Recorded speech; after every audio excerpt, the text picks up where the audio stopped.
महाराष्ट्र विधानसभा के budget सत्र में राज्यपाल के अभिभाषण पर चर्चा के दौरान अर्जुनी मोरगांव विधानसभा क्षेत्र के विधायक इंजीनियर राजकुमार बडोले ने गोंदिया जिले और राज्य से जुड़े कई अहम मुद्दों को सदन के सामने मजबूती से रखा। उन्होंने जिले के विकास, युवाओं के रोजगार, किसानों की समस्या और सामाजिक योजनाओं के प्रभावी क्रियान्वयन को लेकर सरकार का ध्यान आकर्षित किया।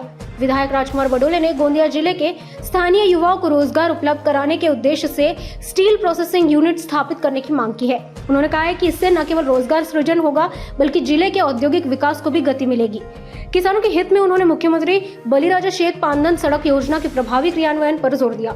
साथ ही फीडर सेपरेशन के कारण किसानों को हो रही दिक्कतों के समाधान के लिए त्वरित कदम उठाने की मांग की।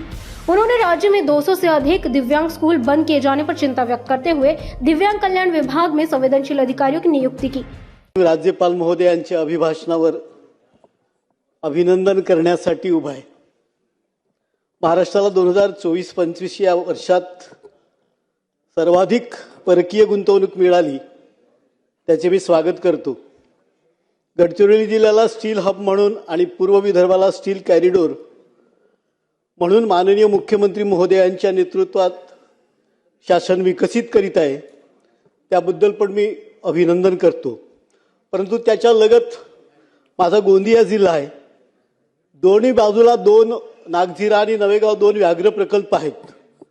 प्रचंड मोठी बेरोजगारी आहे। इको सेन्सिटिव्ह झोन 95% गाव आहेत आणि या ठिकाणी एक ह्या स्टील उद्योगाला लागून जर एक स्टील प्रोसेसिंग युनिट, कारण 100 एकर जागा दिल्यानंतर तिथं स्टील प्रोसेसिंग युनिट आजूबाजूच्या भागामध्ये होत आहेत, तर माझ्या अर्जुनी मोरगाव या ठिकाणी जर दिला तर त्याचा प्रचंड मोठा फायदा त्या ठिकाणी होईल, ही विनंती आपल्या माध्यमातून करतो। मुख्यमंत्री बळीराजा शेत पांदन योजना अत्यंत महत्त्वाकांक्षी आणि अत्यंत चांगली आहे साहेब, परंतु या ठिकाणी सर्वेक्षण करताना भूमापन कडे यंत्रणाच नाही, त्याच्यामुळे अनेक रस्त्यांचा त्या ठिकाणी मोजणीच झालेली नाही आहे। म्हणून यासाठी बाह्यस्त्रोत पद्धतीने किंवा इतर मार्गाने माननीय शासनाने या ठिकाणी हे मोजणी त्वरित केली तर हे पांदन रस्ते होतील, तेवढी फक्त विनंती या ठिकाणी करतो।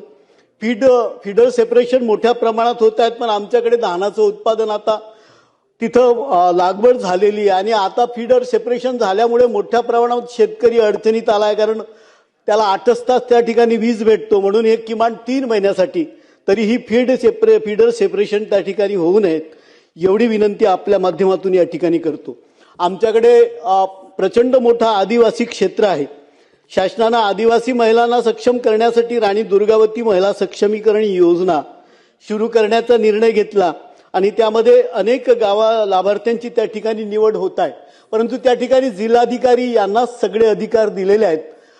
लोकप्रतिनिधी, आमदार किंवा जिल्हा परिषदेचे सदस्य यांचा कुठेही त्या ठिकाणी वाटा नाही आहे आणि त्याच्यामुळे दुर्गम भागातील महिलांकडे ही योजना जात नाही। माझी विनंती असेल की किमान माननीय पालकमंत्री महोदयांच्या अध्यक्षतेखाली जर आमदारांची जर एखादी समिती बनवली तर त्या गावांचा आढावा घेता येईल आणि व्यक्तिगत लाभाच्या विशेषत्वाने ज्या योजना आहेत त्या योजना त्या ठिकाणी पोहोचतील, म्हणून अशी त्या ठिकाणी समिती गठीत करावी, एवढी विनंती या ठिकाणी करतो साहेब। राज्यात दिव्यांग कल्याण विभाग वेगळा करून त्याच्या विकासासाठी शासन चांगला प्रयत्न करत आहे, परंतु मागच्या कालखंडामध्ये 200 पेक्षा जास्त दिव्यांगाच्या शाळा त्या ठिकाणी बंद झाल्या आहेत आणि काही अधिकाऱ्यांच्या हेतुखोर प्रवृत्तीमुळे त्या ठिकाणी त्या शाळा बंद होत आहेत।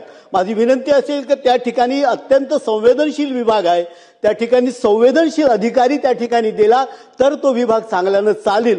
माननीय आपल्या माध्यमातून माननीय मुख्यमंत्री महोदयांना मी विनंती करतो की त्या ठिकाणी हुकुमशाही प्रवृत्तीच्या अधिकाऱ्यांच्या ऐवजी संवेदनशील अधिकारी त्या ठिकाणी द्यावेत, एवढी कळकळीची विनंती त्या ठिकाणी करतोय साहेब।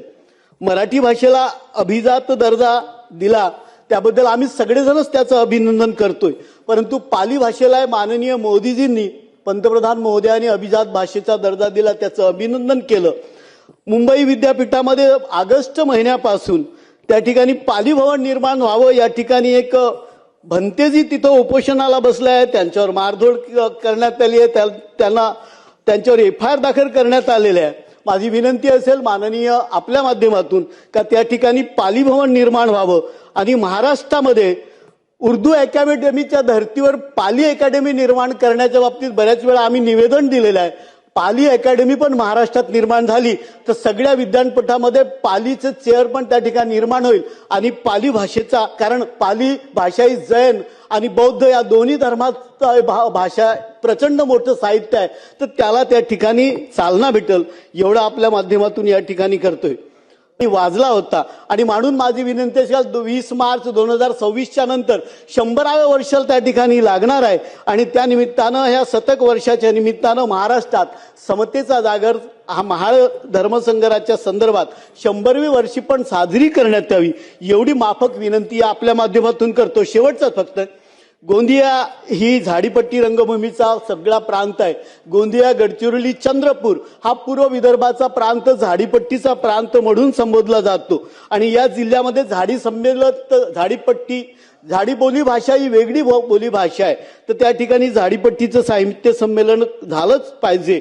आणि त्याचबरोबर नवेगाव बांध या ठिकाणी झाडीपट्टी नाट्यकला अकादमीची स्थापन, कारण त्या भागामध्ये झाडीपट्टीची प्रचंड मोठ्या प्रमाणामध्ये नाटकं होतात, मोठ्या प्रमाणामध्ये साधारणतः वर्षभर चालतात, म्हणून त्या ठिकाणी झाडीपट्टी नाट्य कला अकादमीची स्थापना व्हावी एवढी विनंती आपल्या माध्यमातून करतो आणि माननीय राज्यपाल महोदयांच्या अभिभाषणावर मी माझं अभिनंदन प्रस्ताव या ठिकाणी मांडतोय. धन्यवाद.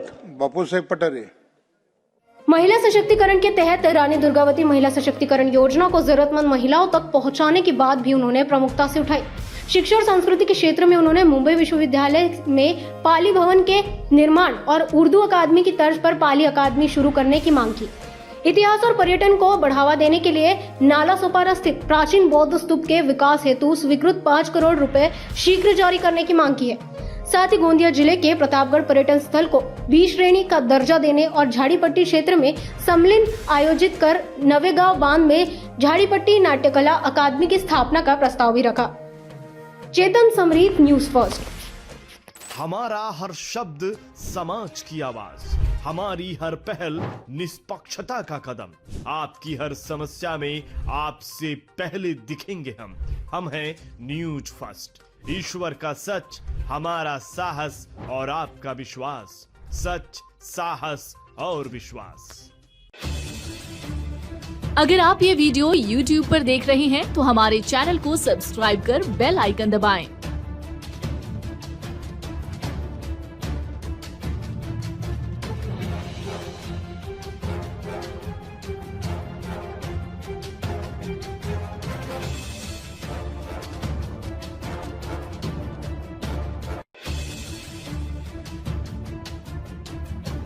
और Facebook पर देख रहे हैं तो हमारे पेज को लाइक करें